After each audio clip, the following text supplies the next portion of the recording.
We are in for a treat today. This is olive wood from California, more specifically from my friend Dennis in Oregon. Dennis used to live in California, and I guess he picked this up there and moved to Oregon, and then he sent it to me, and here it is in Washington. Boy, gets around. I'm very curious to see how this varies, if at all, from the olive that I've turned from my friend Dan in Las Vegas. Dan sent me or brought me some olive wood several years ago, and I've turned quite a few pieces of it, but that's all Las Vegas olive. Let's see what California olive is like. Good morning, good afternoon, good evening, or as we like to say here at Shady Acres Wood Shop, howdy, let's take a closer look at it. The piece is about 8 by 8 by 2.5 to 3 inches thick, depending on where you measure it.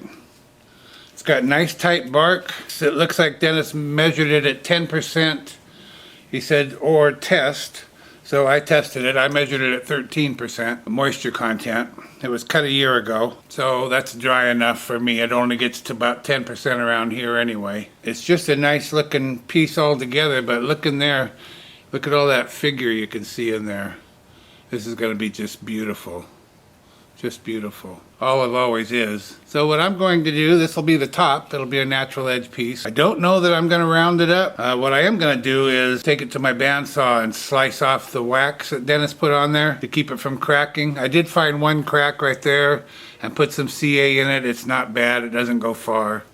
But just to keep it from getting worse, I put some CA glue in there, and I think that'll take care of the problem. So I'm going to take it to the bandsaw, just saw off about a 1/16 of an inch on both ends, get that wax off of there. I think that's the cleanest, quickest way to take care of that. Then I'm going to take it to the drill press, drill a flat spot for my chuck jaws to set against, drill a hole for my woodworm screw, get it mounted up on the lathe, and we'll get to turning. Well, mission accomplished. I cut the ends off. You see some bug holes there. Dennis told me he's turned this wood and found it to be quite turnable, really nice. What he didn't tell me was, watch out for the critters in there. Those all came out of those holes.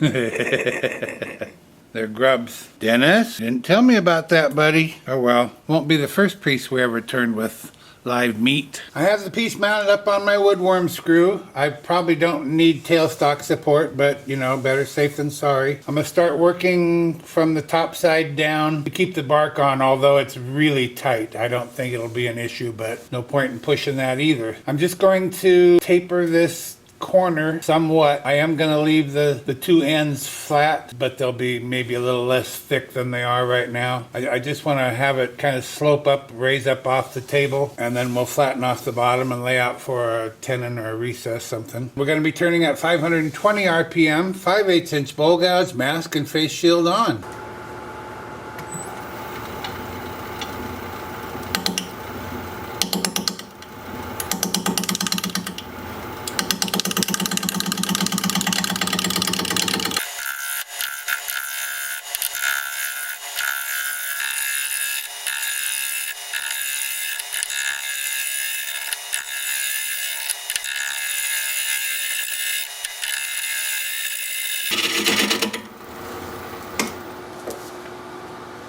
Oh, look at that grain, huh? Haven't seen any critters slinging out of here yet, but oh yeah, there's one right there. You see him? Yeah, I think this thing is loaded with them. It'll be interesting to see what we have left when we get done as far as critters go. I've gone just about as far here as I want to. I'll clean it up, of course, but that's what I wanted to do, was touch all the way around. So I'll smooth that out coming the other direction, but that's about all the turning I want to do on that edge, I think. Maybe round it up just a tad bit more, but not much. Let me go get rid of this guy somewhere.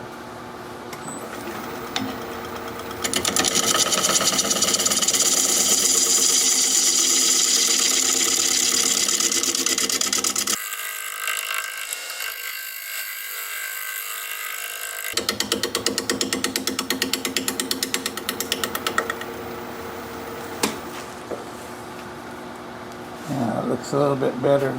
Okay, we'll come down here to the bottom, flatten it off, and lay out for a tenon or a recess.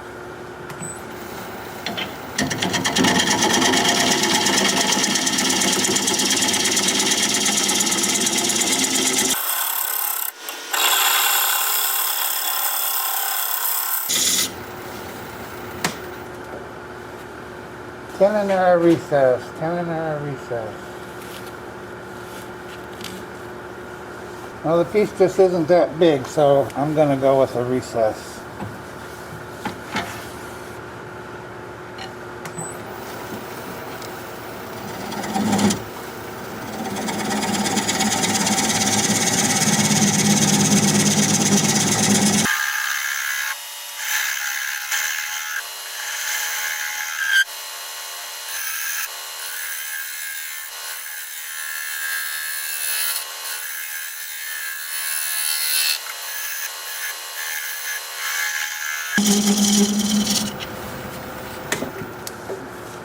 That'll give us a base for it to set on, and our recess with a raised dome in the middle. Boy, that's some beautiful grain, my gosh. Now I'm going to use this recess tool to put a dovetail on the side here.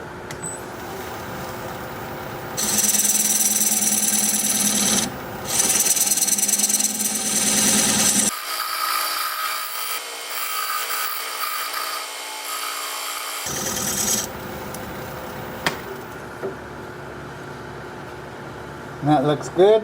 I'm just going to come back over here to this corner and kind of smooth it out a little bit. This wood is really hard. Oh, look at some burl in there. Nice. I'm just going to use my 1.5 inch scraper to blend this all together here, smooth it out, make it look nice.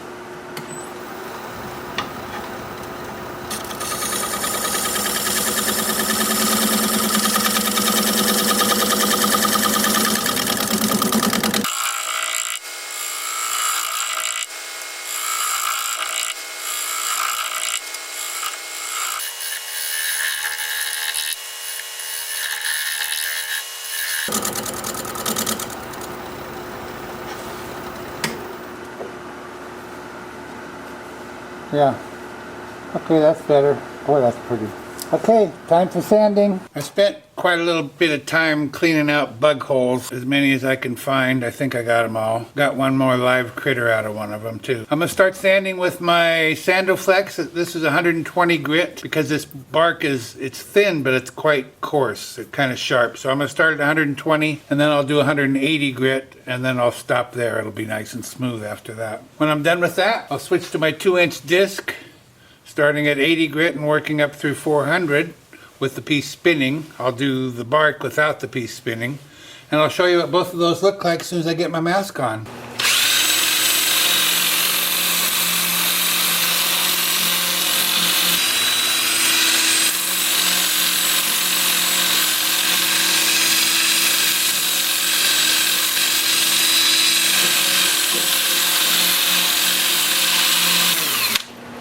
I'll be doing more of that, but that's the general idea. Then with the lathe spinning in reverse at about 380 RPM.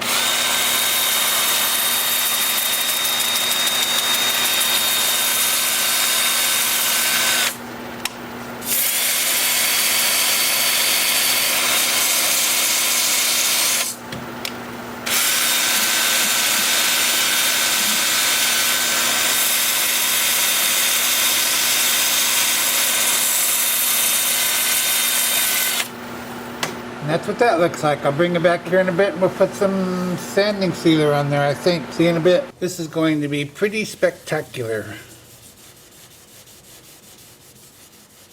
I spent even more time cleaning out those bug holes. Sometimes stuff shows up after you're sanding or during sanding. So it took a while to get the sanding done, but it's smooth as silk.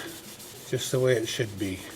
And I gotta use my little brush here to get inside these holes. Another thing that showed up that I didn't see before, and I think I said at the beginning that I put CA in that crack. Well, there's that crack, and it's bigger than I thought it was. So it makes me wish I would have gone with a tenon instead of a recess. With the recess, the jaws are going to expand inside of that recess and spread that crack apart. So I'm going to have to be really gentle when I tighten it up.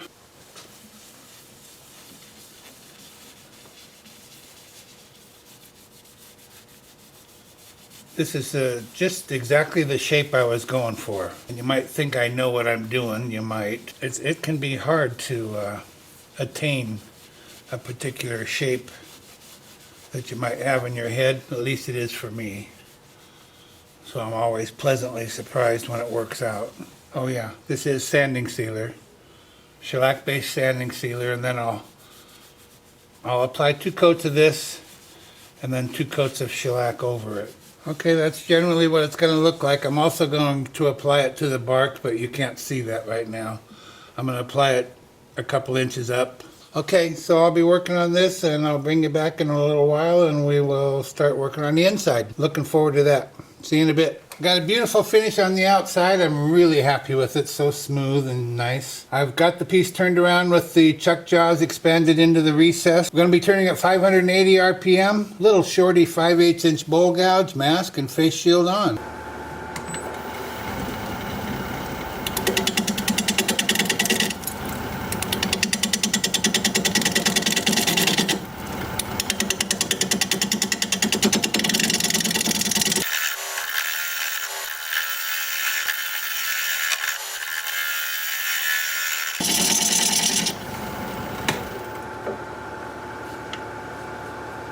That might be just about right there, huh?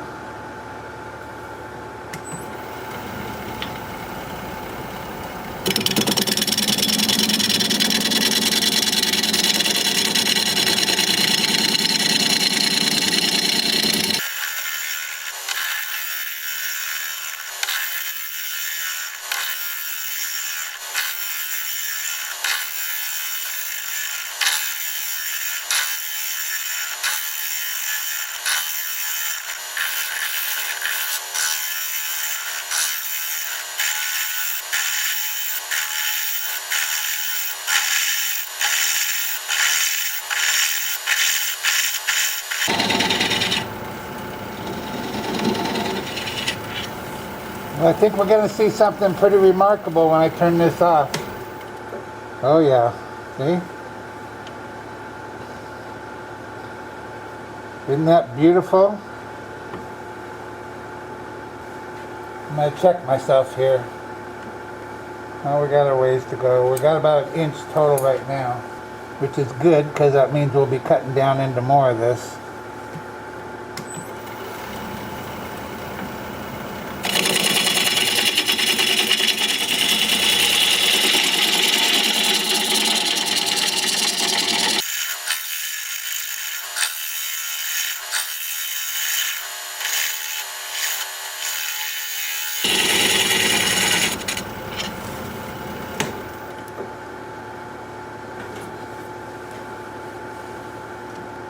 Yeah, we're about a 1/2 inch now. Go another 1/4 or so.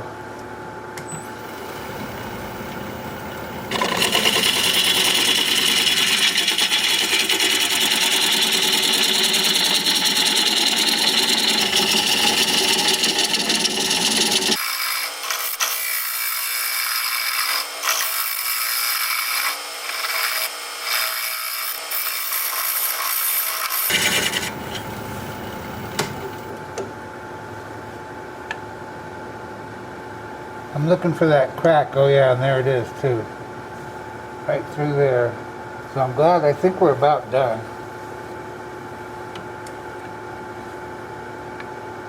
Yep. Just under a 1/4. Close enough for me.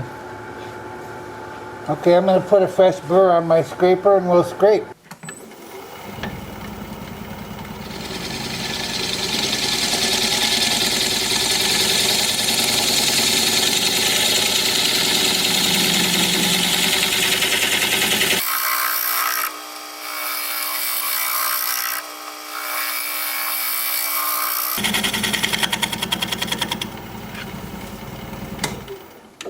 Very nice. I'm happy with that. Time for sanding.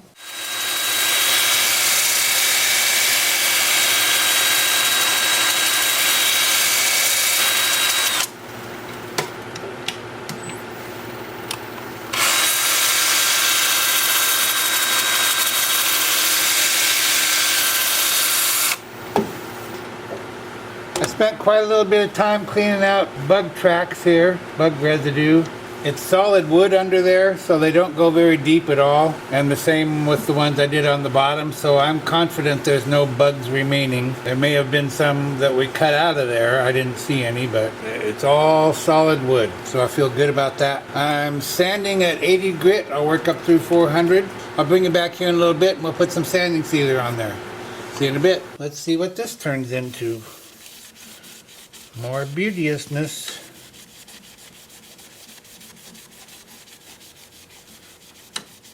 What I noticed here, and I looked at the bottom before I was going to say anything, the bugs don't seem to like the heartwood at all. There's no holes in the heartwood. That crack really only runs from here to here. It doesn't go through either end, so I feel confident that it's not going to come apart on me or anything like that. So that's a good thing. So that's what it's going to look like generally. Be a little bit shinier, a little bit nicer. But right now it's quite smooth and quite pretty, and you'll see it all here in just a little bit. I want to take a minute to show you what I do between coats. This is actually the final coat, and I have a video dedicated to this, but I get asked all the time, and I know that we have a lot of new viewers and not everyone watches all my videos.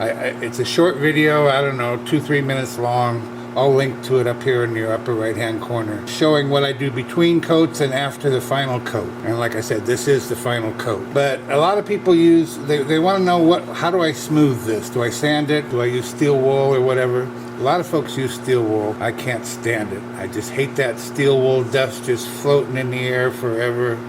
I just can't stand that. So I switched to 3M abrasive pads. These are the two I use. The gray one is comparable to 2/0 steel wool, and the white one is comparable to 4/0 steel wool. I found these work fine on the outside, and I use them on the outside a lot, but on the inside, they'll leave a swirl mark right here in the middle. If you have this piece spinning, and you have this folded up, and you're going back and forth here, and you get all done and you look, there's a swirl mark right there in the middle.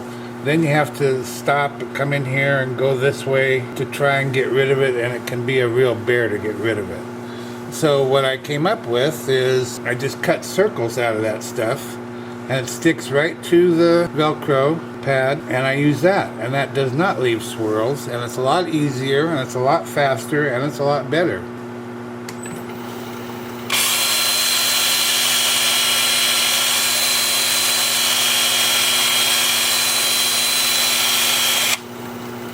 Easy peasy, that's all it takes. And then just switch it out for the white one. In the case of the final coat, which is what I'm doing here again. Switch it out for the white one and finish it up and you're done. That's it. Simple.